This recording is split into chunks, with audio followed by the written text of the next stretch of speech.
America ਦੀ ਰਾਜਧਾਨੀ Washington DC ਵਿਖੇ ਕੱਢਿਆ ਗਿਆ 8ਵਾਂ ਨੈਸ਼ਨਲ ਸਿੱਖ ਫਰੀडम ਮਾਰਚ। ਕਿਸਾਨ ਆਗੂ ਜਗਜੀਤ ਸਿੰਘ ਡੱਲੇਵਾਲ ਬਰਨਾਲਾ ਦੇ ਹਸਪਤਾਲ ਵਿੱਚ ਦਾਖਲ। ਲੁਧਿਆਣਾ ਵਿਖੇ ਹੋਈ ਐਸਕੇਐਮ ਗੈਰ ਸਿਆਸੀ ਅਤੇ ਕੇਐਮਐਮ ਦੀ ਅਹਿਮ ਮੀਟਿੰਗ।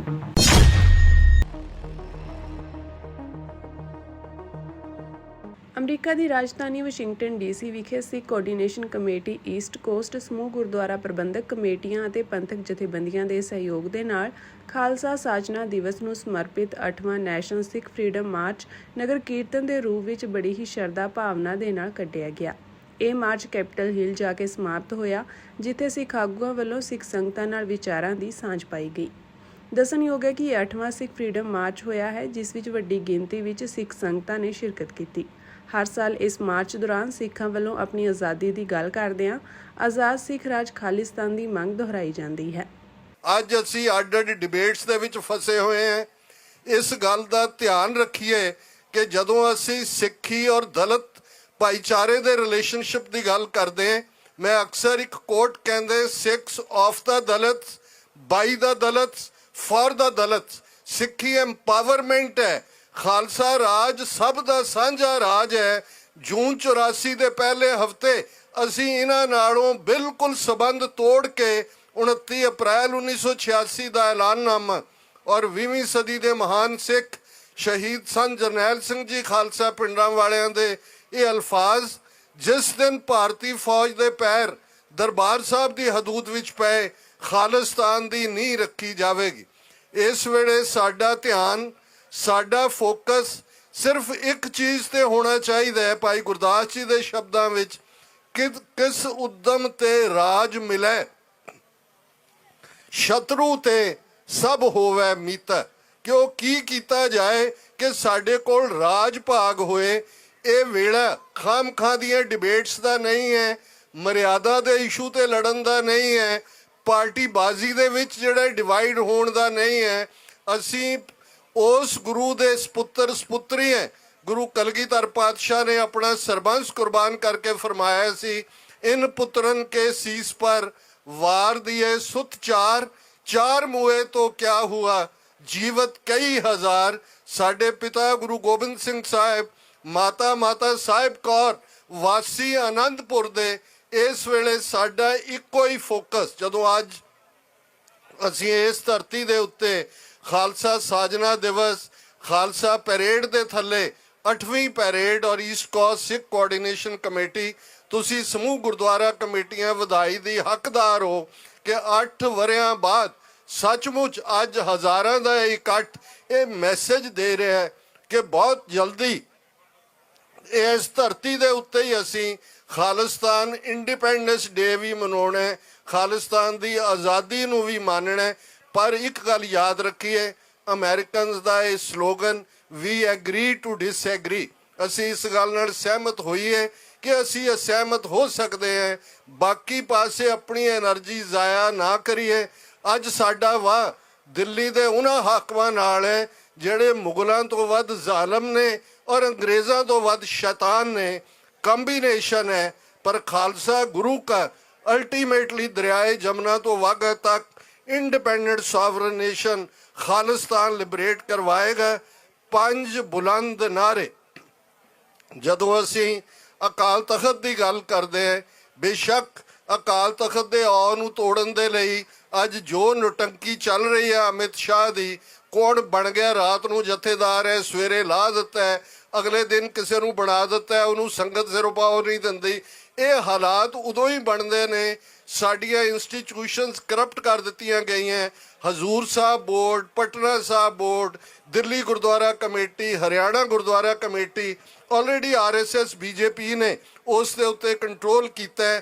पंजाब ते फाइनल हक है, जिस शैतानी नाल अमित शाह ने पार्लियामेंट च कहा कि जो पंजाब में भिंडरांवाला जैसा दिखना चाहता था, उसको 2200 मील दूर वहाँ डिब्रूगढ़ में बैठा अब वो गुरु ग्रंथ साहिब का पाठ कर रहा है। तुसीं जदों वो देखदे हो तो इहदे चों मीर मन्नू दी रूह बोलदी है, इहदे चों लखू दी रूह बोलदी है, इहदे चों सुच्चानंद दी रूह बोलदी है। पर अकाल तखत भावें खंडरात बना दिता गया सी, उस खंडरात अकाल तखत ते खालसे ने रिजॉल्व किया सी कि अज तो ਖਾਲਸੇ ਦਾ ਆਪਣਾ ਘਰ ਖਾਲਿਸਤਾਨ ਹੋਵੇਗਾ, ਜਿੱਥੇ ਖਾਲਸੇ ਦੀਆਂ ਚੌਂਕੀਆਂ ਝੰਡੇ ਬੁੰਗੇ ਜੁਗੋ ਜੁਗ ਅਟਲ ਹੋਣਗੇ ਤੇ ਦਸਾਂ ਨੋਹਾਂ ਦੀ ਕਿਰਤ ਕਮਾਈ ਕਰਨ ਵਾਲਿਆਂ ਦਾ ਰਾਜ ਭਾਗ ਤੇ ਪੂਰਾ ਕੰਟਰੋਲ ਹੋਏਗਾ। ਇਹ ਮੁੱਢਲੇ ਸ਼ਬਦ ਨੇ ਖਾਲਿਸਤਾਨ ਦੇ ਐਲਾਨਨਾਮੇ ਦੇ। ਖਾਲਿਸਤਾਨ ਦੀ ਆਜ਼ਾਦੀ ਵਾਸਤੇ ਹੋਰ ਰੈਫਰੈਂਡਮ ਦੀਆਂ ਵੋਟਾਂ ਦਾ ਅਗਲਾ ਪੜਾਅ ਆ ਅਮਰੀਕਾ ਦੀ ਰਾਜਧਾਨੀ ਵਾਸ਼ਿੰਗਟਨ ਡੀਸੀ। ਤਰੀਕ ਆ ਅਗਸਤ 17। ਹਰ ਇੱਕ ਸਿੱਖ ਤੇ ਸਿੱਖਣੀ ਦੀ ਇਹ ਜ਼ਿੰਮੇਵਾਰੀ ਬਣਦੀ ਆ ਕਿ ਤੁਸੀਂ ਆਪਣੀ ਫੈਮਿਲੀ ਨੂੰ ਲਿਆਓ, ਉੱਥੇ ਵੋਟਾਂ ਪਾਈਏ, ਪੰਜਾਬ ਨੂੰ ਆਜ਼ਾਦ ਕਰਾਉਣਾ ਵਾ। ਪੰਜਾਬ ਦੇ ਲੋਕਾਂ ਨੂੰ ਗੁਲਾਮੀ ਤੇ ਗਰੀਬੀ ਦੀ ਦਲਦਲ ਵਿੱਚੋਂ ਕੱਢਣ ਵਾਸਤੇ ਇੱਕੋ ਹੀ ਤਰੀਕਾ ਵਾ, ਪੰਜਾਬ ਹੱਲ, ਪੰਜਾਬ ਹੱਲ। ਹਿੰਦੁਸਤਾਨ ਸਾਡੇ ਤੇ ਹਰ ਤਰੀਕੇ ਨਾਲ ਹਮਲੇ ਕਰ ਰਿਹਾ ਵਾ, ਉਹ ਸਾਡੀ ਜਾਨੀ ਤੇ ਆਰਥਿਕ ਨਸ਼ੋਖੁਸ਼ੀ ਕਰ ਰਿਹਾ ਵਾ। ਪੰਜਾਬ ਦੀ ਧਰਤੀ ਉੱਤੇ, ਪੰਜਾਬੀ ਬੋਲੀ ਉੱਤੇ, ਸਿੱਖਾਂ ਉੱਤੇ, ਸਿੱਖੀ ਉੱਤੇ ਜੇ ਆਪਾਂ ਪੰਜਾਬ ਦੀ ਧਰਤੀ ਨੂੰ, ਪੰਜਾਬੀ ਬੋਲੀ ਨੂੰ, ਸਿੱਖਾਂ ਨੂੰ, ਸਿੱਖੀ ਨੂੰ ਬਚਾਉਣਾ ਵਾ ਤੇ ਉਹਦਾ ਇੱਕੋ ਇੱਕ ਇਲਾਜ ਆ ਪੰਜਾਬ ਦੀ ਆਜ਼ਾਦੀ। ਹਿੰਦੁਸਤਾਨ ਹਰ ਤਰੀਕੇ ਦਾ ਹਥਿਆਰ ਸਾਡੇ ਤੇ ਵਰਤ ਰਿਹਾ ਵਾ, ਪਰ ਜਿਹੜਾ ਸਾਡਾ ਹਥਿਆਰ ਆ ਉਹ ਦੁਨੀਆ ਦੇ ਸਭ ਹਥਿਆਰਾਂ ਤੋਂ ਤਾਕਤਵਰ ਆ। ਇਸ ਪੈਨ ਦੀ ਤਾਕਤ ਨਾਲ ਸਰਕਾਰਾਂ ਬਣਦੀਆਂ ਨੇ, ਇਸ ਪੈਨ ਦੀ ਤਾਕਤ ਨਾਲ ਸਰਕਾਰਾਂ ਢਹਿੰਦੀਆਂ ਨੇ, ਇਸ ਪੈਨ ਦੀ ਤਾਕਤ ਨਾਲ ਨਵੇਂ ਦੇਸ਼ ਬਣਦੇ ਨੇ ਤੇ ਅਗਲਾ ਦੇਸ਼ ਜਿਹੜਾ ਆਜ਼ਾਦ ਹੋ ਰਿਹਾ ਵਾ ਉਹ ਆ ਪੰਜਾਬ ਖਾਲਿਸਤਾਨ। ਪੰਜਾਬ ਖਾਲਿਸਤਾਨ ਵਾਸਤੇ ਸਾਰੇ ਸਿੱਖਾਂ ਨੂੰ, ਭੈਣਾਂ ਭਰਾਵਾਂ ਨੂੰ ਬੇਨਤੀ ਆ ਕਿ ਤੁਸੀਂ ਸਿੱਖ ਨੈਸ਼ਨਲਸ ਬਣੋ, ਤੁਸੀਂ ਸਿੱਖ ਨੈਸ਼ਨਲਿਜ਼ਮ ਨੂੰ ਅਪਲਾਈ ਕਰੋ, ਇਸ ਨੂੰ ਤੁਸੀਂ ਅਪਣਾਓ। ਸਿੱਖ ਨੈਸ਼ਨ ਦਾ ਮਤਲਬ ਆ ਸਾਡੀ ਆਇਡੈਂਟੀਟੀ ਕਾਇਮ ਰਹਿਣੀ ਚਾਹੀਦੀ ਆ, ਸਾਨੂੰ ਸਾਡੇ ਹੱਕ ਮਿਲਣੇ ਚਾਹੀਦੇ ਨੇ, civil rights, political rights, economic rights. ਜੇ ਤੁਸੀਂ ਆਪਣੇ civil and political rights, social and cultural rights ਲੈਣੇ ਨੇ ਤੇ ਪੰਜਾਬ ਨੂੰ ਆਜ਼ਾਦ ਕਰਨਾ ਪਏਗਾ। ਪੰਜਾਬ ਨੂੰ ਆਜ਼ਾਦ ਕਰਨ ਵਾਸਤੇ ਆਪਾਂ ਇਕੱਠੇ ਆ, ਸਿੱਖ ਜਸਟਿਸ ਕਾਉਂਸਲ ਆਫ ਖਾਲਿਸਤਾਨ, ਤੁਹਾਡੇ ਕਾਉਂਸਲ ਆਫ ਖਾਲਿਸਤਾਨ। ਅਸੀਂ ਪੰਜਾਬ ਨੂੰ ਆਜ਼ਾਦ ਕਰਾਉਣਾ ਵਾ, ਤੁਹਾਡੇ ਨਾਲ ਵਾਅਦਾ ਕਰਦੇ ਆ ਕਿ ਤਨ ਮਨ ਧਨ ਨਾਲ ਅਸੀਂ ਹਰ ਤਰੀਕੇ ਨਾਲ ਆਪਣੀ ਕੋਸ਼ਿਸ਼ ਕਰਾਂਗੇ। ਸੋ ਇਸ ਸਥਾਨ ਦਾ ਵੀ ਆਪਣਾ ਇੱਕ ਇੰਪੋਰਟੈਂਸ ਹੈ। ਸੋ ਜ਼ਰੂਰ ਮੈਨੂੰ ਇਹ ਦੇਖ ਕੇ ਬੜੀ ਖੁਸ਼ੀ ਹੋਈ ਵੀ 8ਵੀਂ ਪਰੇਡ ਹੈ ਤੇ ਹਰ ਸਾਲ ਸਾਡੀ ਜਿਹੜੀ ਸਿੱਖਾਂ ਦੀ ਰਿਪਰੈਜ਼ੈਂਟੇਸ਼ਨ ਹੈ ਵੱਧਦੀ ਜਾ ਰਹੀ ਹੈ ਇੱਥੇ। ਹੁਣ ਵੀ ਮੇਰੀ ਪ੍ਰਬੰਧਕਾਂ ਨਾਲ ਗੱਲ ਹੋ ਰਹੀ ਸੀ ਬਈ 15,000 ਤੋਂ ਉੱਥੇ ਸਿੱਖ ਸੰਗਤ ਹੈ ਜਿੱਥੇ ਦੋਨੋਂ ਨੇੜਿਓਂ ਪਹੁੰਚੀ ਹੈ। ਇਹ ਆਪਣੇ ਆਪ ਵਿੱਚ ਇੱਕ ਬੜੀ ਵੱਡੀ ਗੱਲ ਹੈ ਵੀ ਅਸੀਂ ਸਾਰੇ ਲੋਕ ਕਮਿਟਡ ਹਾਂ ਤੇ ਸਭ ਤੋਂ ਵੱਡੀ ਗੱਲ ਇਹ ਹੁੰਦੀ ਹੈ ਕਮਿਟਮੈਂਟ ਤੇ ਕੰਸਿਸਟੈਂਸੀ। ਬਈ ਅਸੀਂ ਇਹ ਨਹੀਂ ਦੇਖਣਾ ਵੀ ਸਾਨੂੰ ਕੁਝ ਇੱਕਦਮ ਰਿਵਾਰਡ ਮਿਲ ਜਾਏ, ਅਸੀਂ ਆਪਣੇ ਜਿਹੜਾ ਸਾਡਾ ਸਿਧਾਂਤ ਹੈ ਉਹਦੇ ਨਾਲ ਸਟਿਕ ਰਹਿਣਾ ਤੇ ਆਪਣੀ ਕਮਿਟਮੈਂਟ ਨੂੰ ਦੁਬਾਰਾ ਉਸੇ ਕੰਸਿਸਟੈਂਸੀ ਨਾਲ ਅੱਗੇ ਲੈ ਕੇ ਆਉਣਾ। ਸੋ ਇਹਨੂੰ ਅਸੀਂ ਮੁੱਖ ਰੱਖਿਆ ਕਨੈਟੀਕਟ ਦੇ ਵਿੱਚ। ਕਨੈਟੀਕਟ 2018 ਵਿੱਚ ਇੱਕ ਇਹੋ ਜਿਹਾ ਸੂਬਾ ਬਣਿਆ ਜਿੱਥੇ ਹਾਊਸ ਦੇ ਵਿੱਚ ਬਿੱਲ ਪਾਸ ਹੋਇਆ, ਸੈਨੇਟ ਵਿੱਚ ਪਾਸ ਹੋਇਆ ਤੇ ਗਵਰਨਰ ਦੇ ਸਾਈਨ ਹੋਏ ਬਈ ਨਵੰਬਰ 1 ਇਜ਼ ਸਿੱਖ ਜੈਨੋਸਾਈਡ ਰਿਮੈਂਬਰੈਂਸ ਡੇ।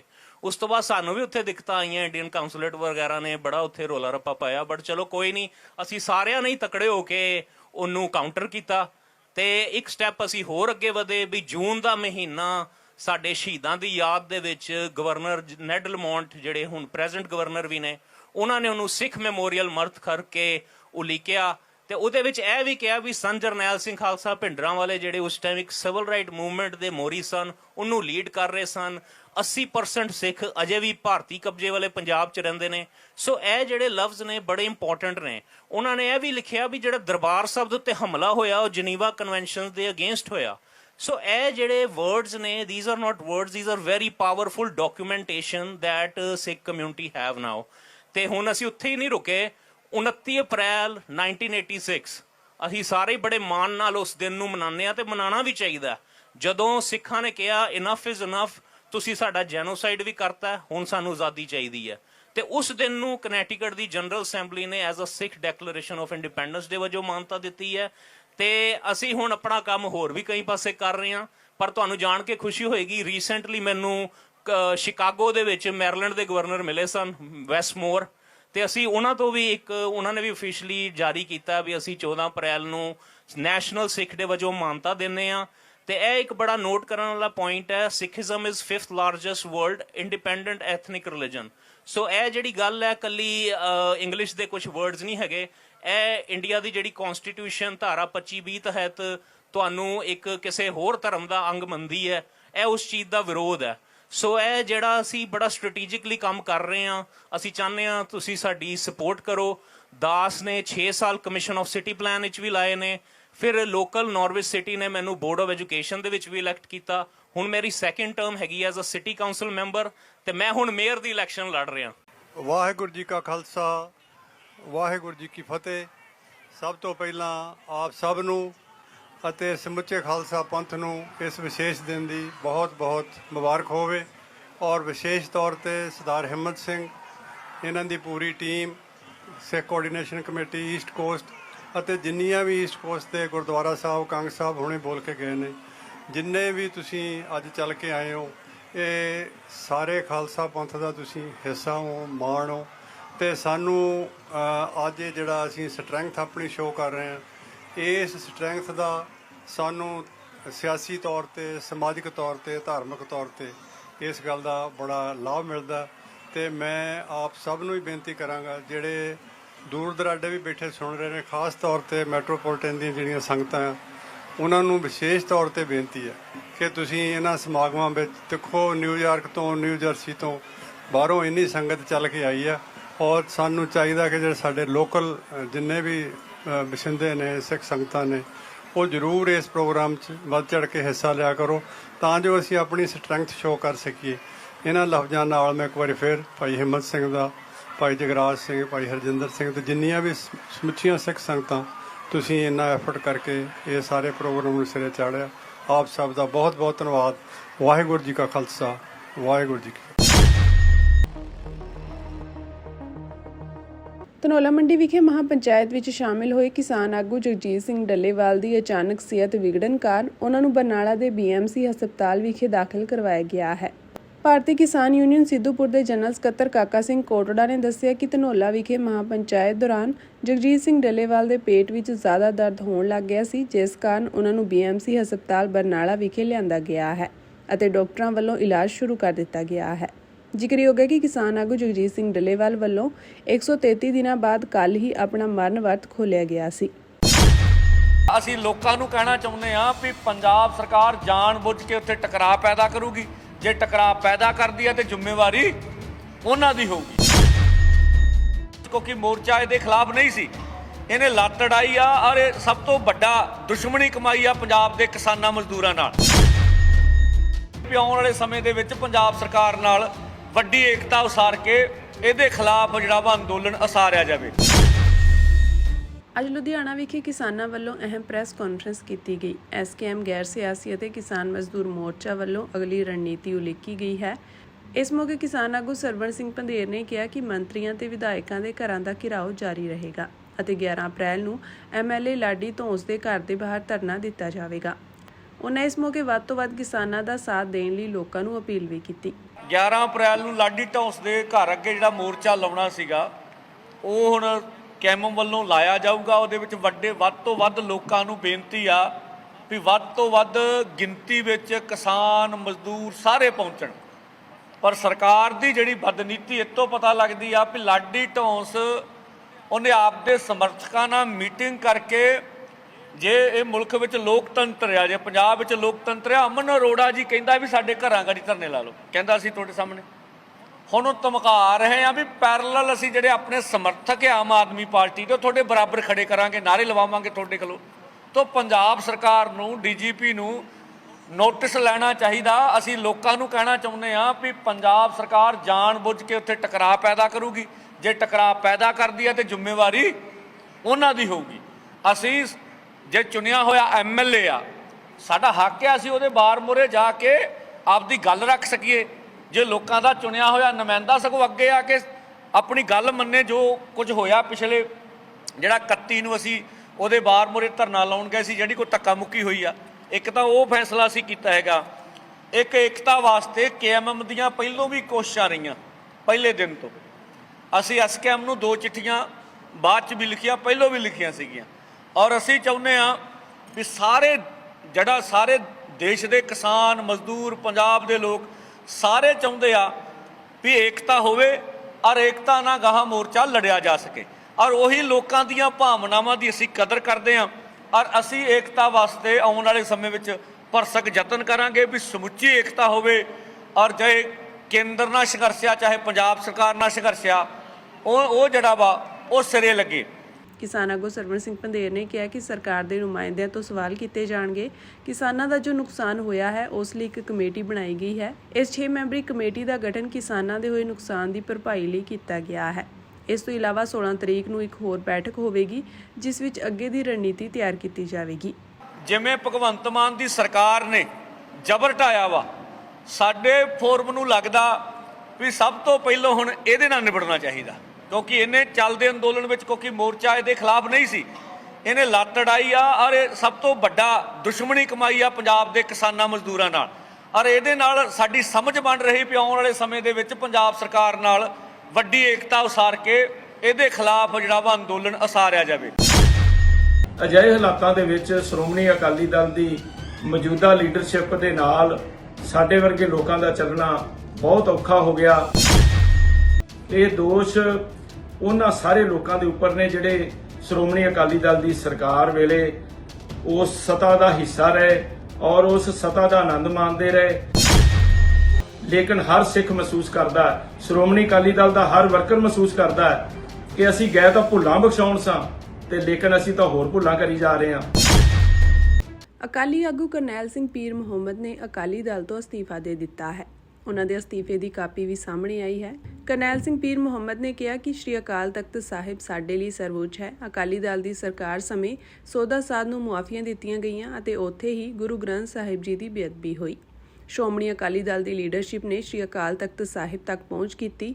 ਸ਼੍ਰੀ ਅਕਾਲ ਤਖਤ ਸਾਹਿਬ ਦੀ ਫਸੀਲ ਤੋਂ 2 ਦਸੰਬਰ ਵਾਲੇ ਫੈਸਲੇ ਮੌਕੇ 7 ਮੈਂਬਰੀ ਕਮੇਟੀ ਬਣਾਈ ਗਈ ਸੀ, ਜਿਸ ਤੋਂ ਬਾਅਦ ਵਿੱਚ ਹਰਜਿੰਦਰ ਸਿੰਘ ਧਾਮੀ ਨੇ ਅਸਤੀਫਾ ਦੇ ਦਿੱਤਾ ਸੀ। ਸ਼੍ਰੀ ਅਕਾਲ ਤਖਤ ਸਾਹਿਬ ਦੀ ਫਸੀਲ ਤੋਂ ਬਣੀ 5 ਮੈਂਬਰੀ ਕਮੇਟੀ ਜੋ ਭਰਤੀ ਕਰ ਰਹੀ ਹੈ ਉਸ ਨੂੰ ਅਕਾਲੀ ਦਲ ਮੰਨ ਹੀ ਨਹੀਂ ਰਿਹਾ। ਇਸ ਤੋਂ ਇਲਾਵਾ ਮੈਨੂੰ ਨਾਰਾਜ਼ਗੀ ਸੀ ਕਿ 2 ਦਸੰਬਰ ਦੇ ਫੈਸਲੇ ਤੋਂ ਬਾਅਦ ਜਥੇਦਾਰਾਂ ਨੂੰ ਲਾਂਭੇ ਕਰ ਦਿੱਤਾ ਗਿਆ। ਉਹਨਾਂ ਕਿਹਾ ਕਿ ਇਸ ਸਮੇਂ ਪੰਥ ਲਈ ਇਕਜੁੱਟ ਹੋ ਕੇ ਕੰਮ ਕਰਨ ਦੀ ਲੋੜ ਹੈ। ਅਜਿਹੇ ਹਾਲਾਤਾਂ ਦੇ ਵਿੱਚ ਸ਼੍ਰੋਮਣੀ ਅਕਾਲੀ ਦਲ ਦੇ ਜਨਰਲ ਸਕੱਤਰ ਵਜੋਂ, ਬੁਲਾਰੇ ਵਜੋਂ, ਪੰਥਕ ਸਲਾਹਕਾਰ ਬੋਰਡ ਦੇ ਮੈਂਬਰ ਵਜੋਂ ਮੈਨੂੰ ਜਿਹੜੀਆਂ ਸੇਵਾਵਾਂ ਦਿੱਤੀਆਂ ਗਈਆਂ ਸੀ, ਮੈਂ ਭਾਵੇਂ ਇਹ 10 ਜਨਵਰੀ 2025 ਨੂੰ ਉਸ ਵੇਲੇ ਦੇ ਜਥੇਦਾਰ ਸ੍ਰੀ ਅਕਾਲ ਤਖਤ ਸਾਹਿਬ ਸਿੰਘ ਸਾਹਿਬ ਗਿਆਨੀ ਰਘਬੀਰ ਸਿੰਘ ਜੀ ਨੂੰ ਬਕਾਇਦਾ ਆਪਣਾ ਅਸਤੀਫਾ ਦੇ ਕੇ ਬੇਨਤੀ ਕੀਤੀ ਸੀ ਕਿ ਮੈਂ ਜੋ ਮਹਿਸੂਸ ਕਰ ਰਿਹਾ, ਮੇਰੇ ਸਾਥੀ ਜੋ ਮਹਿਸੂਸ ਕਰ ਰਹੇ ਨੇ ਕਿ ਇਹ ਹਾਲਾਤ ਕੋਈ ਬਹੁਤੇ ਚੰਗੇ ਨਹੀਂ ਬਣ ਰਹੇ ਤੇ ਅਸੀਂ ਜਦੋਂ ਜਥੇਦਾਰ ਰਣਜੀਤ ਸਿੰਘ ਬ੍ਰਹਮਪੁਰਾ ਦੀ ਅਗਵਾਈ ਦੇ ਵਿੱਚ ਸ਼੍ਰੋਮਣੀ ਅਕਾਲੀ ਦਲ ਟਕਸਾਲੀ ਦੇ ਵਿੱਚ ਸੇਵਾਵਾਂ ਨਿਭਾ ਰਹੇ ਸਾਂ ਤੇ ਜਿਹੜਾ ਸਾਡਾ ਉਸ ਵੇਲੇ ਸ਼੍ਰੋਮਣੀ ਅਕਾਲੀ ਦਲ ਦੀ ਲੀਡਰਸ਼ਿਪ ਨਾਲ ਇੱਕ ਸਮਝੌਤਾ ਹੋਇਆ ਸੀ, ਉਸ ਦੇ ਵਿੱਚ ਬਿਨਾਂ ਕਿਸੇ ਸ਼ਰਤ ਤੋਂ ਇੱਕੋ ਇੱਕ ਮੰਗ ਸੀ ਕਿ ਆਪਾਂ ਸ਼੍ਰੋਮਣੀ ਅਕਾਲੀ ਦਲ ਦੀ ਲੀਡਰਸ਼ਿਪ ਨੇ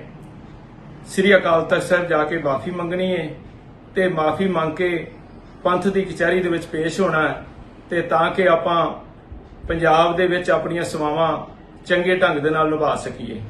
ਲੋਕਾਂ ਜੋ ਮੈਨੂੰ ਮਹਿਸੂਸ ਹੋਇਆ ਕਿ ਮੌਜੂਦਾ ਹਾਲਾਤਾਂ ਦੇ ਵਿੱਚ ਮੈਂ ਇਸ ਦਾ ਹਿੱਸਾ ਨਹੀਂ ਬਣ ਸਕਦਾ ਕਿਉਂਕਿ ਮੈਨੂੰ ਆਸ ਸੀ, ਮੈਨੂੰ ਸਿੰਘ ਸਾਹਿਬ ਜੀ ਨੇ ਕਿਹਾ ਕਿ ਅਸਤੀਫਾ ਤੁਸੀਂ ਮੇਰੇ ਕੋਲ ਰਹਿਣ ਦਿਓ ਤੇ ਤੁਸੀਂ ਆਪਣੀਆਂ ਸੇਵਾਵਾਂ ਜਾਰੀ ਰੱਖੋ, ਸ਼ਾਇਦ ਕੋਈ ਚੰਗੇ ਰਸਤੇ ਤੇ ਸ਼੍ਰੋਮਣੀ ਅਕਾਲੀ ਦਲ ਦੀ ਲੀਡਰਸ਼ਿਪ ਆ ਜਾਵੇ ਤਾਂ ਤੁਸੀਂ ਉਸ ਦੇ ਵਿੱਚ ਆਪਣੀਆਂ ਸੇਵਾਵਾਂ ਨਿਭਾ ਸਕੋ। ਸੋ ਮੈਂ ਮਹਿਸੂਸ ਕਰਦਾ, ਮੇਰੇ ਤੋਂ ਸਾਰੇ ਹੀ ਬਹੁਤ ਸਿਆਣੇ ਨੇ ਔਰ ਉਹ ਮਹਿਸੂਸ ਵੀ ਕਰਦੇ ਨੇ ਕਿ ਜੋ ਘਟਨਾਕ੍ਰਮ ਵਾਪਰ ਰਿਹਾ ਇਹ ਸ਼੍ਰੋਮਣੀ ਅਕਾਲੀ ਦਲ ਦੇ ਹਿੱਤ ਵਿੱਚ ਨਹੀਂ, ਨਾ ਪੰਜਾਬ ਦੇ ਹਿੱਤ ਵਿੱਚ, ਨਾ ਸਿੱਖ ਕੌਮ ਦੇ ਹਿੱਤ ਵਿੱਚ, ਕਿਉਂਕਿ ਅਸੀਂ 2015 ਤੋਂ ਲੈ ਕੇ ਜੋ ਸ਼੍ਰੋਮਣੀ ਅਕਾਲੀ ਦਲ ਦੀ ਸਰਕਾਰ ਦੇ ਦਰਮਿਆਨ ਜੋ ਘਟਨਾਕ੍ਰਮ ਵਾਪਰਿਆ ਉਹਦੀਆਂ ਭੁੱਲਾਂ ਬਖਸ਼ਾਉਣ ਗਏ ਸਾਂ ਤੇ ਸਾਡੀਆਂ ਉਹ ਭੁੱਲਾਂ ਤਾਂ ਗੁਰੂ ਪਾਤਸ਼ਾਹ ਨੇ ਬਖਸ਼ੀਆਂ ਚਾਹੇ ਨਹੀਂ ਬਖਸ਼ੀਆਂ ਤੇ ਅਸੀਂ ਹੋਰ ਭੁੱਲਾਂ ਕਰ ਬੈਠੇ ਹਾਂ ਔਰ ਅਸੀਂ ਸ੍ਰੀ ਅਕਾਲ ਤਖਤ ਸਾਹਿਬ ਜੀ ਨਾਲ ਮੱਥਾ ਲਾ ਬੈਠੇ ਹਾਂ ਔਰ 3 ਸਿੰਘ ਸਾਹਿਬਾਨਾਂ ਨੂੰ ਸ਼੍ਰੋਮਣੀ ਗੁਰਦੁਆਰਾ ਪ੍ਰਬੰਧਕ ਕਮੇਟੀ ਦੇ ਉੱਪਰ ਦਬਾਅ ਪਾ ਕੇ ਪ੍ਰਧਾਨ ਸਾਹਿਬ ਅਸਤੀਫਾ ਦੇ ਗਏ, ਐਗਜ਼ੈਕਟਿਵ ਦੇ ਉੱਪਰ ਦਬਾਅ ਪਾ ਕੇ ਤੇ ਕਿਸੇ ਨਾ ਕਿਸੇ ਰੂਪ ਦੇ ਵਿੱਚ ਉਹਨਾਂ ਸਿੰਘ ਸਾਹਿਬਾਨਾਂ ਦੇ ਉੱਤੇ ਤਰ੍ਹਾਂ ਤਰ੍ਹਾਂ ਦੀ ਦੂਸ਼ਣਬਾਜ਼ੀ ਲਾ ਕੇ ਉਹਨਾਂ ਨੂੰ ਪਾਸੇ ਕਰ ਦਿੱਤਾ ਗਿਆ। ਅਜਿਹੇ ਹਾਲਾਤਾਂ ਦੇ ਵਿੱਚ ਸ਼੍ਰੋਮਣੀ ਅਕਾਲੀ ਦਲ ਦੀ ਮੌਜੂਦਾ ਲੀਡਰਸ਼ਿਪ ਦੇ ਨਾਲ ਸਾਡੇ ਵਰਗੇ ਲੋਕਾਂ ਦਾ ਚੱਲਣਾ ਬਹੁਤ ਔਖਾ ਹੋ ਗਿਆ ਤੇ ਮੈਂ ਆਸ ਕਰਦਾ ਅਜੇ ਵੀ ਕਿ ਸ਼੍ਰੋਮਣੀ ਅਕਾਲੀ ਦਲ ਦੀ ਲੀਡਰਸ਼ਿਪ ਕਰਾਹੇ ਨਾ ਪਵੇ, ਸ੍ਰੀ ਅਕਾਲ ਤਖਤ ਸਾਹਿਬ ਦੇ ਹੁਕਮ ਤੇ ਪਹਿਰਾ ਦੇਵੇ। ਲੇਕਿਨ ਇਹਨਾਂ ਹਾਲਾਤਾਂ ਦੇ ਵਿੱਚ ਜਿਵੇਂ ਮੈਂ ਪਹਿਲਾਂ ਅਸਤੀਫਾ ਦਿੱਤਾ ਸੀ ਆਪਣਾ, ਮੈਂ ਫਿਰ ਉਸ ਅਸਤੀਫੇ ਨੂੰ ਦੁਹਰਾਉਂਦਾ ਹੋਇਆ ਇੱਥੇ ਮੈਂ 5 ਮੈਂਬਰੀ ਕਮੇਟੀ ਨੂੰ ਵੀ ਅਪੀਲ ਕਰਾਂਗਾ ਕਿ ਤੁਹਾਡੀ ਡਿਊਟੀ ਜੋ ਲਗਾਈ ਗਈ ਹੈ ਉਸ ਦੇ ਵਿੱਚ ਦਾਗੀ ਬਾਗੀ ਪਾਸੇ ਕਰਕੇ ਕੇਵਲ ਤੇ ਕੇਵਲ ਸ਼੍ਰੋਮਣੀ ਅਕਾਲੀ ਦਲ ਨੂੰ ਇੱਕ ਨਵੀਂ ਲੀਡਰਸ਼ਿਪ ਪ੍ਰਦਾਨ ਕਰਨ ਦਾ ਜਿਹੜਾ ਤੁਹਾਨੂੰ ਇੱਕ ਸਬੱਬ ਦਿੱਤਾ ਗਿਆ ਹੈ, ਤੁਹਾਨੂੰ ਵੀ ਉਸ ਦੇ ਉੱਤੇ ਪਹਿਰਾ ਦੇਣਾ ਚਾਹੀਦਾ ਹੈ, ਕਿਉਂਕਿ ਇਹ ਜਿਹੜੇ ਦੋਸ਼ ਨੇ ਇਹ ਦੋਸ਼ ਉਹਨਾਂ ਸਾਰੇ ਲੋਕਾਂ ਦੇ ਉੱਪਰ ਨੇ ਜਿਹੜੇ ਸ਼੍ਰੋਮਣੀ ਅਕਾਲੀ ਦਲ ਦੀ ਸਰਕਾਰ ਵੇਲੇ ਉਸ ਸੱਤਾ ਦਾ ਹਿੱਸਾ ਰਹੇ ਔਰ ਉਸ ਸੱਤਾ ਦਾ ਆਨੰਦ ਮਾਣਦੇ ਰਹੇ। ਲੇਕਿਨ ਅੱਜ ਜਦੋਂ 5 ਸਿੰਘ ਸਾਹਿਬਾਨ ਦੇ ਹੁਕਮ ਅਦੂਲੀ ਕੀਤੀ ਜਾ ਰਹੀ ਹੈ ਤਾਂ ਅਜਿਹੇ ਹਾਲਾਤਾਂ ਦੇ ਵਿੱਚ ਠੀਕ ਹੈ ਅੱਜ ਕੋਈ ਜੋ ਮਰਜ਼ੀ ਕਹੀ ਜਾਵੇ, ਲੇਕਿਨ ਹਰ ਸਿੱਖ ਮਹਿਸੂਸ ਕਰਦਾ ਹੈ, ਸ਼੍ਰੋਮਣੀ ਅਕਾਲੀ ਦਲ ਦਾ ਹਰ ਵਰਕਰ ਮਹਿਸੂਸ ਕਰਦਾ ਹੈ ਕਿ ਅਸੀਂ ਗਏ ਤਾਂ ਭੁੱਲਾਂ ਬਖਸ਼ਾਉਣ ਸਾਂ ਤੇ ਲੇਕਿਨ ਅਸੀਂ ਤਾਂ ਹੋਰ ਭੁੱਲਾਂ ਕਰੀ ਜਾ ਰਹੇ ਹਾਂ।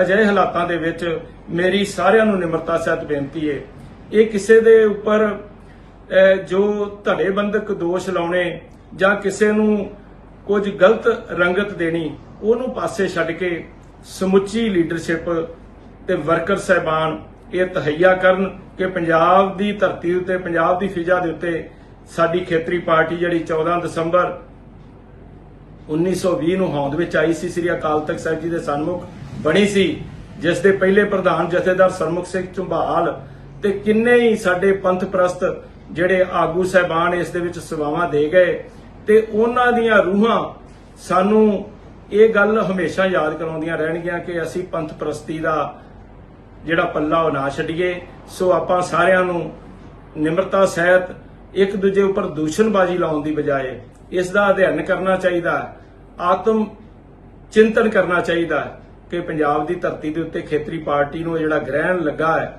ਇਹ ਗ੍ਰਹਿਣ ਕਿਵੇਂ ਉਤਾਰਿਆ ਜਾ ਸਕਦਾ ਹੈ। ਉਸ ਦਾ ਕੇਵਲ ਤੇ ਕੇਵਲ ਇੱਕੋ ਹੱਲ ਹੈ ਨਵੀਂ ਨਰੋਈ ਲੀਡਰਸ਼ਿਪ। ਹੁਣ ਸਰਕਾਰੀ ਮੁਲਾਜ਼ਮਾਂ ਨੂੰ ਕਹਿ ਰਹੇ ਨੇ ਕਿ ਤੁਸੀਂ ਸਾਡਾ ਕੰਮ ਕਰਨਾ, ਭਗਵੰਤ ਮਾਨ ਦੀ ਵਜਾਹਤ ਕਰਨੀ ਆ, ਨੀਂਹ ਪੱਥਰਾਂ ਦੀਆਂ ਫੋਟੋਆਂ ਤੇ ਉਹਨਾਂ ਨੂੰ ਤੁਸੀਂ ਸਾਂਝਾ ਕਰਨਾ ਵਾ। ਮਤਲਬ ਇਹਦੇ ਨਾਲੋਂ ਜ਼ਿਆਦਾ ਨਿਮੋਸ਼ੀ, ਇਹਦੇ ਨਾਲੋਂ ਜ਼ਿਆਦਾ ਗਿਰੀ ਹੋਈ ਹਰਕਤ, ਇਹਦੇ ਨਾਲੋਂ ਜ਼ਿਆਦਾ ਦੁਰਉਪਯੋਗ ਸਰਕਾਰੀ ਮਸ਼ੀਨਰੀ ਦਾ ਮੈਂ ਆਪਣੀ ਜ਼ਿੰਦਗੀ ਵਿੱਚ ਪਿਛਲੇ 30 ਸਾਲ 'ਚ ਨਹੀਂ ਦੇਖਿਆ। ਭਗਵੰਤ ਮਾਨ ਦਾ ਹੀ ਸਬਜੈਕਟ ਲਾ ਦਿਓ, ਭਗਵੰਤ ਮਾਨ ਦੀਆਂ ਹੀ ਜੋ ਗੱਲਾਂ ਚੱਲ ਰਹੀਆਂ ਨੇ ਉਹੀ ਪੰਜਾਬ ਦੇ ਸਕੂਲਾਂ ਵਿੱਚ ਪੜਾਉਣੀਆਂ ਸ਼ੁਰੂ ਕਰ ਦਿਓ, ਕੇਜਰੀਵਾਲ ਦੀਆਂ ਕਹਾਣੀਆਂ ਸੁਣਾਉਣ ਲੱਗ ਜਾਓ, ਇਹਨਾਂ ਦੀਆਂ ਸ਼ਰਾਬ ਦੇ ਸਕੈਂਡਲ ਦਿਖਾਉਣ ਲੱਗ ਜਾਓ ਜਾਂ ਇਹਨਾਂ ਦੀਆਂ ਫਰਜ਼ੀ ਜਿਹੜੀਆਂ ਝੂਠੇ ਦਾਅਵੇ ਕਰਦੇ ਨੇ, ਬੋਰਡ ਲਾਉਂਦੇ ਨੇ। ਕਾਂਗਰਸੀ ਆਗੂ ਸੁਖਪਾਲ ਸਿੰਘ ਖਹਿਰਾ ਨੇ ਆਮ ਆਦਮੀ ਪਾਰਟੀ ਤੇ ਸਰਕਾਰੀ ਸਕੂਲਾਂ ਦੇ ਅਧਿਆਪਕਾਂ ਨੂੰ ਆਪਣੀ ਨਿੱਜੀ ਫੌਜ ਵਾਂਗ ਵਰਤਣ ਦਾ ਇਲਜ਼ਾਮ ਲਗਾਇਆ ਹੈ। ਮੂਰਖਾਂ ਦੀ ਸਰਕਾਰ ਨੇ ਮੂਰਖਾਨਾ ਆਦੇਸ਼ ਪੰਜਾਬ ਦੇ ਸਿੱਖਿਆ ਨੂੰ ਦਿੱਤੇ। ਇਹਦਾ ਮਤਲਬ ਇਹ ਹੋ ਗਿਆ ਕਿ ਹੁਣ ਜਿਹੜੇ ਪੰਜਾਬ ਦੇ ਸਰਕਾਰੀ ਇੱਕ ਨਿੱਜੀ ਫੌਜ ਦੀ ਤਰ੍ਹਾਂ ਬੋਕਰ ਪਾਰਟੀ ਦੇ, ਝਾੜੂ ਪਾਰਟੀ ਦੇ ਜਿਵੇਂ ਵਰਕਰ ਨਹੀਂ ਹੁੰਦੇ ਜਿਹੜੇ ਦਰੀਆਂ ਵਿਛਾਉਂਦੇ ਨੇ ਪਿੰਡਾਂ ਦੇ ਵਿੱਚ, ਵਿਚਾਰਿਆਂ ਲੱਭਾ ਉਹਨਾਂ ਨੂੰ ਕੁਝ ਨਹੀਂਗਾ। ਹੁਣ ਸਰਕਾਰੀ ਮੁਲਾਜ਼ਮਾਂ ਨੂੰ ਕਹਿ ਰਹੇ ਨੇ ਕਿ ਤੁਸੀਂ ਸਾਡਾ ਕੰਮ ਕਰਨਾ, ਭਗਵੰਤ ਮਾਨ ਦੀ ਵਜਾਹਤ ਕਰਨੀ ਆ, ਨੀਂਹ ਪੱਥਰਾਂ ਦੀਆਂ ਫੋਟੋਆਂ ਤੇ ਉਹਨਾਂ ਨੂੰ ਤੁਸੀਂ ਸਾਂਝਾ ਕਰਨਾ ਵਾ। ਮਤਲਬ ਇਹਦੇ ਨਾਲੋਂ ਜ਼ਿਆਦਾ ਨਿਮੋਸ਼ੀ, ਇਹਦੇ ਨਾਲੋਂ ਜ਼ਿਆਦਾ ਗਿਰੀ ਹੋਈ ਹਰਕਤ, ਇਹਦੇ ਨਾਲੋਂ ਜ਼ਿਆਦਾ ਦੁਰਉਪਯੋਗ ਸਰਕਾਰੀ ਮਸ਼ੀਨਰੀ ਦਾ ਮੈਂ ਆਪਣੀ ਜ਼ਿੰਦਗੀ ਵਿੱਚ ਪਿਛਲੇ 30 ਸਾਲ 'ਚ ਨਹੀਂ ਦੇਖਿਆ। ਸੁਖਪਾਲ ਸਿੰਘ ਖਹਿਰਾ ਨੇ ਪੰਜਾਬ ਸਰਕਾਰ ਵੱਲੋਂ ਜਾਰੀ ਇੱਕ ਨੋਟੀਫਿਕੇਸ਼ਨ ਦਿਖਾਉਂਦਿਆਂ ਕਿਹਾ ਕਿ ਪੰਜਾਬ ਸਰਕਾਰ ਵੱਲੋਂ ਸਰਕਾਰੀ ਸਕੂਲ ਦੇ ਹਰੇਕ ਅਧਿਆਪਕ ਨੂੰ ਆਪਣੇ ਸੋਸ਼ਲ ਮੀਡੀਆ ਤੇ ਆਮ ਆਦਮੀ ਪਾਰਟੀ ਦੇ ਵਿਧਾਇਕਾਂ ਵੱਲੋਂ ਕਿਸੇ ਵੀ ਥਾਂ ਨੀਂਹ ਪੱਥਰ ਰੱਖਣ ਦੀਆਂ ਤਸਵੀਰਾਂ ਅਤੇ ਵੀਡੀਓ ਸਾਂਝਾ ਕਰਨ ਦਾ ਆਦੇਸ਼ ਦਿੱਤਾ ਗਿਆ ਹੈ। ਖਹਿਰਾ ਨੇ ਕਿਹਾ ਕਿ ਸਰਕਾਰ ਸਰਕਾਰੀ ਅਧਿਆਪਕਾਂ ਨੂੰ ਆਪਣੇ ਨਿੱਜੀ ਸਵਾਰਥਾਂ ਲਈ ਪ੍ਰਚਾਰ ਵਾਸਤੇ ਵਰਤ ਰਹੀ ਹੈ। ਉਨ੍ਹਾਂ ਅਧਿਆਪਕ ਜਥੇਬੰਦੀਆਂ ਅਤੇ ਵਿਦਿਆਰਥੀਆਂ ਦੇ ਮਾਪਿਆਂ ਨੂੰ ਇਸ ਖਿਲਾਫ ਆਵਾਜ਼ ਉਠਾਉਣ ਦੀ ਅਪੀਲ ਵੀ ਕੀਤੀ ਹੈ ਕਿ ਉਹਨਾਂ ਨੇ ਇੱਕ ਨੋਟੀਫਿਕੇਸ਼ਨ ਇਸ਼ੂ ਕੀਤੀ ਆ, ਸਾਰੀ ਡਿਟੇਲਸ ਇਹਦੇ ਵਿੱਚ ਲਿਖੀ ਆ, ਟਵਿੱਟਰ ਤੇ ਵੀ ਆਈ ਹੋਈ, ਸਾਰੇ ਸੋਸ਼ਲ ਮੀਡੀਆ ਤੇ। ਇਹਨਾਂ ਨੇ ਇੱਕ ਹਦਾਇਤ ਜਾਰੀ ਕੀਤੀ ਆ, ਮੇਰੇ ਖਿਆਲ ਲਗਭਗ 20,000 ਸਰਕਾਰੀ ਸਕੂਲ ਆ ਪੰਜਾਬ ਦੇ ਵਿੱਚ। ਇਹਨਾਂ ਨੇ ਇੱਕ ਆਪਣਾ ਪ੍ਰੋਗਰਾਮ ਉਲੀਕਿਆ ਜੀ ਪੰਜਾਬ ਸਿੱਖਿਆ ਕ੍ਰਾਂਤੀ, ਔਰ ਇਹਦੇ 'ਚ ਹਦਾਇਤ ਕੀ ਜਾਰੀ ਕੀਤੀ ਹੈ ਇਸ ਨੋਟੀਫਿਕੇਸ਼ਨ ਵਿੱਚ ਕਿ ਜਿੰਨੇ ਸਰਕਾਰੀ ਸਕੂਲਾਂ ਦੇ ਟੀਚਰਸ ਨੇ ਉਹਨਾਂ ਸਾਰਿਆਂ ਨੂੰ ਇਹ ਗਵਰਨਮੈਂਟ ਵੱਲੋਂ ਬਕਾਇਦਾ ਲਿਖਤੀ ਹਦਾਇਤ ਗਈ ਆ ਕਿ ਤੁਸੀਂ ਜਿਨ੍ਹਾਂ ਲੋਕਾਂ ਦੇ ਐਕਸ ਅਕਾਊਂਟਸ ਨੇ, ਟਵਿੱਟਰ ਜਿਹੜਾ ਹੁੰਦਾ ਸੀ ਪੁਰਾਣਾ, ਜੇ ਨਹੀਂ ਹਨ ਤੇ ਨਵੇਂ ਐਕਸ ਅਕਾਊਂਟਸ ਖੋਲੋ ਤੁਸੀਂ ਤੁਰੰਤ, ਔਰ ਉਹਨਾਂ ਅਕਾਊਂਟਸ ਵਿੱਚ ਜਿਹੜੀ ਡਿਸਪਲੇ ਪਿਕਚਰ ਲਾਉਣੀ ਆ, ਜਿਹੜੀ ਉਹਦੀ ਫੋਟੋ ਲੱਗੇਗੀ ਉੱਤੇ ਮੇਨ, ਉਹ ਤੁਸੀਂ ਆਹ ਲਾਉਣੀ ਆ ਜਿਹੜੀ ਭਗਵੰਤ ਮਾਨ ਦੀ, ਜਿਹੜੀ ਲਿਖਿਆ ਉੱਤੇ ਭਗਵੰਤ ਮਾਨ ਦੀ ਫੋਟੋ ਲਾ ਕੇ ਪੰਜਾਬ ਸਿੱਖਿਆ ਕ੍ਰਾਂਤੀ। ਔਰ ਤੁਸੀਂ ਜਿਹੜਾ ਇਹਨਾਂ ਨੇ ਹੁਣ ਕੱਲ ਤੋਂ ਪ੍ਰੋਗਰਾਮ, ਸ਼ਾਇਦ ਅੱਜ ਤੋਂ ਜਾਂ ਕੱਲ ਤੋਂ ਸ਼ੁਰੂ ਕਰਨ ਲੱਗੇ, ਵੀ ਪਿਛਲੇ ਜਿੰਨੇ ਵੀ 5-7 ਸਾਲ ਵਿੱਚ ਕੋਈ ਕੰਮ ਹੋਏ ਨੇ, ਕੋਈ ਕਲਾਸਰੂਮ ਬਣਿਆ, ਕੋਈ ਟਾਇਲਟ ਬਣਿਆ, ਕੋਈ ਆਂਗਨਵਾੜੀ ਦਾ ਛੋਟਾ-ਮੋਟਾ ਕਮਰਾ ਬਣਿਆ, ਤੁਸੀਂ ਇਹ ਸਾਰਿਆਂ ਦੇ ਪੰਜਾਬ ਦੇ ਵਿੱਚ ਹੁਣ ਇਹ ਧੜਾ-ਧੜ ਹਜ਼ਾਰਾਂ ਦੀ ਤਾਦਾਦ ਵਿੱਚ ਨੀਂਹ ਪੱਥਰ ਰੱਖਣ ਲੱਗੇ ਨੇ। ਔਰ ਆਪਣੇ ਐਮਐਲਏਜ਼ ਨੂੰ ਕਹਿਤਾ, ਆਪਣੇ ਮੰਤਰੀਆਂ ਨੂੰ ਕਹਿਤਾ ਕਿ ਸਕੂਲਾਂ ਵਿੱਚ ਜਾਓ, ਨੀਂਹ ਪੱਥਰ ਰੱਖੇ ਜਾਣਗੇ। ਆਫ ਕੋਰਸ ਆਪੋਜੀਸ਼ਨ ਦੇ ਐਮਐਲਏਜ਼ ਨੂੰ ਰੱਖਣ ਨਹੀਂ ਦੇਣਗੇ, ਜਿਹੜੇ ਉੱਥੇ ਇਹਨਾਂ ਦੇ ਹਲਕਾਏ ਹੋਏ ਇੰਚਾਰਜ ਹੋਣਗੇ, ਜਿਹੜੇ ਬੰਦੇ ਹਾਰੇ ਹੋਏ ਨੇ, ਜ਼ਮਾਨਤਾਂ ਜ਼ਬਤ, ਉਹਨਾਂ ਨੂੰ ਕਹਿ ਦੇਣਗੇ ਤੁਸੀਂ ਰੱਖੋ। ਪਹਿਲੀ ਤਾਂ ਅਵਗਿਆ ਇਹੀ ਕਰਨਗੇ। ਦੂਸਰੀ, ਉਹਨਾਂ ਨੇ ਕਿਹਾ ਕਿ ਇਹਦੇ ਵਿੱਚ ਜਿੰਨੇ ਉਦਘਾਟਨ ਕਰਾਂਗੇ ਅਸੀਂ, ਨੀਂਹ ਪੱਥਰ ਰੱਖਾਂਗੇ, ਰਿਬਨ ਕੱਟਾਂਗੇ, ਉਹਨਾਂ ਦੀਆਂ ਫੋਟੋਆਂ ਤੁਸੀਂ ਸ਼ੇਅਰ ਕਰਕੇ ਤੇ ਨਾਲ ਹੈਸ਼ਟੈਗ ਵਰਤਣਾ ਵਾ ਪੰਜਾਬ ਸਿੱਖਿਆ ਕ੍ਰਾਂਤੀ। ਮੂਰਖਾਂ ਦੀ ਸਰਕਾਰ ਨੇ ਮੂਰਖਾਨਾ ਆਦੇਸ਼ ਪੰਜਾਬ ਦੇ ਸਿੱਖਿਆ ਨੂੰ। ਮੇਰੀ ਮੰਗ ਆ ਪੰਜਾਬ ਦੇ ਜਿਹੜੀਆਂ ਉਹਨਾਂ ਜਥੇਬੰਦੀਆਂ ਨੇ ਟੀਚਰਸ ਦੀਆਂ, ਕਿਰਪਾ ਕਰਕੇ ਤੁਸੀਂ ਵੀ ਵਿਰੋਧ ਕਰੋ। ਅਸੀਂ ਆਪੋਜੀਸ਼ਨ ਦੇ ਤੌਰ ਦੇ ਉੱਤੇ ਸਾਰੀ ਦੁਨੀਆ ਨੂੰ, ਸਾਰੀ ਜਨਤਾ ਨੂੰ, ਬੱਚਿਆਂ ਦੇ ਪੇਰੈਂਟਸ ਨੂੰ, ਜੇ ਸਰਕਾਰੀ ਮੁਲਾਜ਼ਮਾਂ ਕੋਲੋਂ, ਟੀਚਰਾਂ ਕੋਲੋਂ ਇਹ ਕੰਮ ਕਰਾਉਣਾ ਤੇ ਉਹਨਾਂ ਨੇ ਪੜ੍ਹਾਈ ਵਿਚਾਰੇ ਬੱਚਿਆਂ ਨੂੰ ਕੀ ਕਰਾਉਣੀ? ਫਿਰ ਪੜ੍ਹਾਈ ਵੀ ਤੁਸੀਂ ਭਗਵੰਤ ਮਾਨ ਦਾ ਹੀ ਸਬਜੈਕਟ ਲਾ ਦਿਓ, ਭਗਵੰਤ ਮਾਨ ਦੀਆਂ ਹੀ ਜੋ ਗੱਲਾਂ ਚੱਲ ਰਹੀਆਂ ਨੇ ਉਹੀ ਪੰਜਾਬ ਦੇ ਸਕੂਲਾਂ ਵਿੱਚ ਪੜਾਉਣੀਆਂ ਸ਼ੁਰੂ ਕਰ ਦਿਓ। ਕੇਜਰੀਵਾਲ ਦੀਆਂ ਕਹਾਣੀਆਂ ਸੁਣਾਉਣ ਲੱਗ ਜਾਓ, ਇਹਨਾਂ ਦੀਆਂ ਸ਼ਰਾਬ ਦੇ ਸਕੈਂਡਲ ਦਿਖਾਉਣ ਲੱਗ ਜਾਓ, ਜਾਂ ਇਹਨਾਂ ਦੀਆਂ ਫਰਜ਼ੀ ਜਿਹੜੀਆਂ ਝੂਠੇ ਦਾਅਵੇ ਕਰਦੇ ਨੇ, ਬੋਰਡ ਲਾਉਂਦੇ ਨੇ। ਇਹ ਮੈਂ ਸਮਝਦਾ ਕਿ ਬਹੁਤ ਵੱਡੇ ਪੱਧਰ ਤੇ ਇੱਕ ਅਨਡੈਮੋਕ੍ਰੈਟਿਕ, ਇਲੀਗਲ, ਅਨਕਨਸਟੀਟਿਊਸ਼ਨਲ ਔਰ ਸਾਰੇ ਕਾਨੂੰਨ ਅਸੂਲ ਨੂੰ ਛਿੱਕੇ ਤੇ ਟੰਗ ਕੇ ਪੰਜਾਬ ਸਰਕਾਰ ਨੇ ਜਿਹੜੇ ਹੁਕਮ ਦਿੱਤੇ ਨੇ ਇਹ ਵਾਪਸ ਹੋਣੇ ਚਾਹੀਦੇ ਨੇ। ਮੇਰੀ ਸਾਰੇ 20,000 ਸਰਕਾਰੀ ਸਕੂਲਾਂ ਦੇ ਟੀਚਰਸ ਨੂੰ ਆ ਕਿ ਤੁਸੀਂ ਇਸ ਗੱਲ ਦਾ ਵਿਰੋਧ ਕਰੋ। ਤੁਸੀਂ ਆਪਣੇ ਡੀਓਜ਼ ਨੂੰ, ਆਪਣੇ ਜਿਹੜੇ ਤੁਹਾਡੇ ਉੱਚ ਅਧਿਕਾਰੀ, ਉਹਨਾਂ ਨੂੰ ਕਹੋ ਜੀ ਇਹ ਸਾਡੇ ਵਾਸਤੇ ਪੋਸੀਬਲ ਨਹੀਂਗਾ। ਔਰ ਜਿਹੜੇ ਬੱਚਿਆਂ ਦੇ ਪੇਰੈਂਟਸ ਨੇ, ਜਿਹੜੇ ਬੱਚੇ ਥੋੜੇ ਸੀਨੀਅਰ ਕਲਾਸਿਸ ਆ, ਉਹਨਾਂ ਨੂੰ ਵੀ ਮੈਂ ਐਜੂਕੇਟ ਕਰਨਾ ਚਾਹੁੰਦਾ ਤੇ ਬੱਚਿਆਂ ਦੇ ਪੇਰੈਂਟਸ ਨੂੰ ਕਹਿਣਾ ਚਾਹੁੰਦਾ ਕਿ ਤੁਸੀਂ ਆਪਣੇ ਰਿਸਪੈਕਟਿਵ ਸਕੂਲ ਦੇ ਜਾ ਕੇ ਹੈਡਮਾਸਟਰ ਤੇ ਟੀਚਰਸ ਨੂੰ ਮਿਲੋ ਤੇ ਉਹਨਾਂ ਨੂੰ ਕਹੋ ਕਿ ਇਹ ਗਲਤ ਕੰਮ ਨਾ ਕੀਤਾ ਜਾਵੇ। ਹਾਂ, ਜਾਂ ਤਾਂ ਕੋਈ ਪ੍ਰਚਾਰ ਕਰਨਾ ਹੋਵੇ ਜਾਂ ਕੋਈ ਸਰਕਾਰ ਦੀ ਅੱਛੀ ਪਾਲਿਸੀ ਐਜੂਕੇਸ਼ਨ ਮੁਤਲਕ ਕੋਈ ਚੰਗੀ ਕੋਈ ਅੱਛੀ ਅਚੀਵਮੈਂਟ ਕੋਈ ਜਾਂ ਬੱਚਿਆਂ ਦੇ ਵਾਸਤੇ ਜਿਹੜੀ ਕੰਮ ਆਉਣ ਵਾਲੀ ਜ਼ਿੰਦਗੀ ਚੀਜ਼ ਆ ਉਹਦਾ ਤਾਂ ਪ੍ਰਚਾਰ ਅਸੀਂ ਸਮਝ ਸਕਦੇ, ਲੇਕਿਨ ਨੀਂਹ ਪੱਥਰਾਂ ਦੀਆਂ ਫੋਟੋਆਂ, ਰਿਬਨ ਕੱਟਣ ਦੀਆਂ ਫੋਟੋਆਂ, ਸਾਡੇ ਸਰਕਾਰੀ ਟੀਚਰ ਆਪਣੇ ਅਕਾਊਂਟਸ ਤੇ ਨਾਲੇ ਪੈਸੇ ਖਰਚਣਗੇ, ਐਕਸ ਅਕਾਊਂਟ ਖੋਲਣ ਵਾਸਤੇ ਪੈਸੇ ਲੱਗਣਗੇ, ਨਾਲੇ ਕੋਲੋਂ ਪੈਸੇ ਖਰਚਣਗੇ, ਨਾਲੇ ਨਵੇਂ ਅਕਾਊਂਟ ਬਣਾਉਣਗੇ ਤੇ ਨਾਲੇ ਉਹਦੇ ਤੇ ਭਗਵੰਤ ਮਾਨ ਦੀ ਫੋਟੋ ਲਾ ਕੇ ਤੇ ਨੀਂਹ ਪੱਥਰਾਂ ਦੀ ਫੋਟੋ ਸ਼ੇਅਰ ਕਰ। ਲੱਖ ਦੀ ਲਾਨਤ ਹੈ। ਮਤਲਬ ਦੂਜੇ ਪਾਸੇ ਕਾਂਗਰਸੀ ਆਗੂ ਪ੍ਰਤਾਪ ਸਿੰਘ ਬਾਜਵਾ ਨੇ ਵੀ ਆਮ ਆਦਮੀ ਪਾਰਟੀ ਦੀ ਸਰਕਾਰ ਵੱਲੋਂ ਜਾਰੀ ਇਸ ਫਰਮਾਨ ਦੀ ਨਿਖੇਧੀ ਕੀਤੀ ਹੈ। ਤਕਰੀਬਨ 20,000 ਤੋਂ ਵੱਧ ਨੀਂਹ ਪੱਥਰ ਰੱਖੇ ਜਾ ਰਹੇ। ਕਈ ਸਕੂਲਾਂ ਦੇ ਵਿੱਚ 7 ਤੋਂ 8 ਨੀਂਹ ਪੱਥਰ ਨੇ। ਕੋਈ ਬਾਥਰੂਮ ਦਾ, ਕੋਈ ਬਾਹਰਲੀ ਕੰਧ ਦਾ, ਕੋਈ ਦਰਵਾਜ਼ੇ ਦਾ, ਕੋਈ ਬੂਹੇ ਦਾ, ਕੋਈ ਖਿੜਕੀ ਦਾ। ਸਾਨੂੰ ਬਹੁਤ ਅਫਸੋਸ ਨਾਲ ਕਹਿਣਾ ਪੈਂਦਾ ਹੈ ਕਿ ਇਹ ਜਿਹੜਾ ਫੋਟੋ ਆਫ ਹੈ ਇਹ ਕਲਾਸਰੂਮਸ ਨਾਲੋਂ ਤੇ ਸਕੂਲਾਂ ਨੂੰ ਵੱਧ ਚਮਕ ਰਹੇ ਨੇ। ਉਨ੍ਹਾਂ ਕਿਹਾ ਕਿ ਰਿਬਨ ਦੀ ਕ੍ਰਾਂਤੀ ਵਿੱਚ ਪੰਜਾਬ ਵਾਸੀਆਂ ਦਾ ਸਵਾਗਤ ਹੈ, ਜਿੱਥੇ ਰਾਜਨੀਤਿਕ ਫੋਟੋਆਂ ਕਲਾਸਰੂਮ ਦੀਆਂ ਲਾਈਟਾਂ ਨਾਲੋਂ ਜ਼ਿਆਦਾ ਚਮਕਦੀਆਂ ਹਨ। ਸਿੱਖਿਆ ਕ੍ਰਾਂਤੀ ਵਿੱਚੋਂ ਘੁਟਾਲੇ ਦੀ ਬਦਬੂ ਮਾਰ ਰਹੀ ਹੈ। ਇਹ ਸ਼ਾਸਨ ਨਹੀਂ ਹੈ, ਇਹ ਸਿੱਖਿਆ ਦੇ ਨਾਮ ਤੇ ਦਿਨ ਦਿਹਾੜੇ ਲੁੱਟ ਹੈ। ਉਨ੍ਹਾਂ ਕਿਹਾ ਕਿ ਮਸ਼ਹੂਰੀਆਂ ਵਾਲੀ ਆਮ ਆਦਮੀ ਪਾਰਟੀ ਦੀ ਸਰਕਾਰ ਅਗਲਾ ਇੱਕ ਹਫ਼ਤਾ ਸਕੂਲਾਂ ਵਿੱਚ ਮੁਰੰਮਤ ਦੇ ਕੰਮਾਂ ਦੇ ਨੀਂਹ ਪੱਥਰ ਰੱਖ ਕੇ ਰਿਬਨ ਕੱਟੇਗੀ, ਪਰ ਅਰਵਿੰਦ ਕੇਜਰੀਵਾਲ ਅਤੇ ਭਗਵੰਤ ਮਾਨ ਜੀ, ਪੰਜਾਬ ਦੇ ਸਕੂਲਾਂ ਵਿੱਚ ਬੱਚਿਆਂ ਨੂੰ ਪ੍ਰਿੰਸੀਪਲ, ਹੈਡਮਾਸਟਰ, ਅਧਿਆਪਕਾਂ ਦੀ ਜ਼ਰੂਰਤ ਹੈ, ਤੁਹਾਡੇ ਫੋਕੇ ਨੀਂਹ ਪੱਥਰਾਂ ਦੀ ਨਹੀਂ।